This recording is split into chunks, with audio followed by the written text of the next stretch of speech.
क्या हरियाणा में अब विधानसभा चुनाव के रिजल्ट की रीकाउंटिंग होने वाली है? क्या अब वोट चोरी के जो आरोप विपक्ष लगा रहा था, उसको लेकर विपक्ष के हाथ कोई बड़ा सबूत लग चुका है? पिछले कुछ दिनों से देश भर में वोट चोरी का मुद्दा सियासत का सबसे बड़ा मुद्दा बना हुआ है और हरियाणा में खासकर इस मुद्दे की सबसे ज्यादा गूंज सुनाई दे रही है।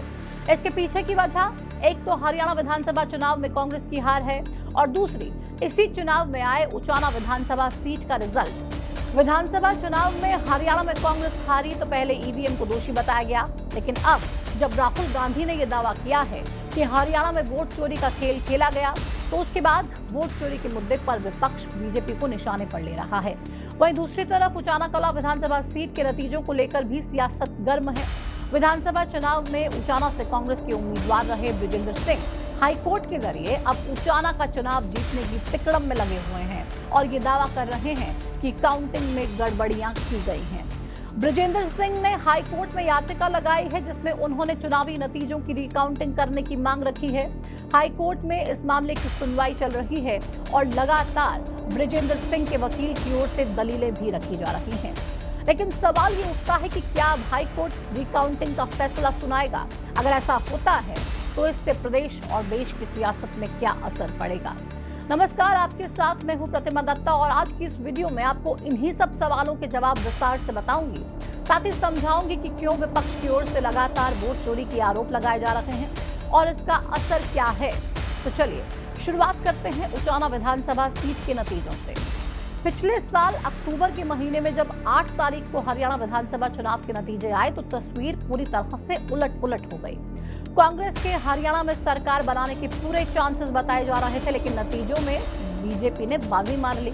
वहीं इस चुनाव में कई सीटें ऐसी थी जहां पर कांग्रेस और बीजेपी के उम्मीदवारों के बीच हार और जीत का अंतर महज कुछ ही वोटों का रहा। राई, खरखौदा, दादरी, उचाना, डबवाली, असंध, अटेली, होडल और महेंद्रगढ़ में कांग्रेस 23,441 वोटों के अंतर से हारी थी और लोहारू, आदमपुर, पंचकुला, साधौरा, रोहतक, थानेसर और फतेहाबाद में बीजेपी 12,614 वोटों के अंतर से चुनाव हारी। इन सीटों में सबसे कम जिस सीट पर हार जीत का अंतर रहा वो सीट थी उचाना कला विधानसभा सीट। इस सीट से बीजेपी के उम्मीदवार देवेंद्र अत्री थे और कांग्रेस ने वीरेंद्र सिंह के बेटे बृजेंद्र सिंह को मैदान में उतारा था। साथ ही जेजेपी से दुष्यंत चौटाला भी इसी सीट से चुनावी मैदान में थे। नतीजों में बीजेपी प्रत्याशी देवेंद्र अत्री कांग्रेस प्रत्याशी बृजेंद्र सिंह से महज 32 वोटों से चुनाव जीत गए। देवेंद्र अत्री को 48,968 वोट्स मिले और बृजेंद्र सिंह को 48,936। इस हार के करीब 5 महीने बाद मार्च के महीने में बृजेंद्र सिंह ने पंजाब हरियाणा हाईकोर्ट में याचिका डाली। याचिका दायर करते हुए उन्होंने कहा था कि जो कैंसिल या फिर रिजेक्ट वोट होते हैं, अगर उसका अंतर इलेक्शन की हार जीत के अंतर से ज्यादा है तो गिनती खत्म होने के बाद उन सभी कैंसिल वोटों की दोबारा से जांच रिटर्निंग अधिकारी को मौके पर करनी होती है, लेकिन ऐसा नहीं हुआ। 150 वोट केवल इसलिए कैंसिल कर दिए गए क्योंकि पोस्टल बैलेट के लिफाफे के ऊपर जो स्कैनर था उनकी स्कैनिंग नहीं हो पा रही थी। इसके अलावा बृजेंद्र सिंह ने याचिका में यह भी कहा कि जिन वोटों की स्कैनिंग नहीं होती है तो उन लिफाफों को कैसे खोलना है, इसकी भी प्रक्रिया होती है जो गिनती के दौरान नहीं की गई। बृजेंद्र सिंह की इस याचिका के 5 महीने बाद अगस्त में पंजाब हरियाणा हाईकोर्ट ने इस पर सुनवाई की। जब इस मामले में सुनवाई हुई उस दौरान देश में वोट चोरी का मुद्दा तेजी से गूंज रहा था और कांग्रेस की ओर से हरियाणा में भी वोट चोरी का आरोप लगाया जा रहा था।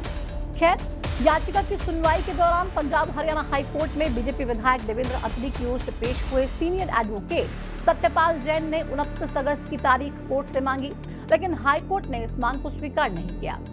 इसके बाद 26 अगस्त की तारीख मुकम्मल की गई थी। इसके अलावा हाईकोर्ट ने अत्री के वकील को यह भी कहा कि इस केस को रैंक ऑन प्रायोरिटी पर रखा जाए और इस पे बेवजह देरी के तौर तरीके को न अपनाया जाए। इसके बाद मामले में अगली सुनवाई तय तारीख यानी कि 26 अगस्त को हुई। इस सुनवाई में बीजेपी विधायक के सीनियर एडवोकेट की तरफ से दलीलें रखी गई। साथ ही कोर्ट से राहत पाने के लिए देवेंद्र अत्री के वकील ने यह तर्क दिया कि बृजेंद्र सिंह की संशोधित याचिका सीपीसी के आदेश 7 नियम 11 के तहत सुनने योग्य नहीं है। इसके बाद कोर्ट ने मामले में फिर से अगली तारीख देते हुए 1 सितंबर को सुनवाई की बात कही। लेकिन 1 सितंबर की सुनवाई में भी कोई हल नहीं निकला। हालांकि सुनवाई के दौरान बीजेपी विधायक देवेंद्र अत्री और कांग्रेस प्रत्याशी बृजेंद्र सिंह दोनों कोर्ट में पेश हुए।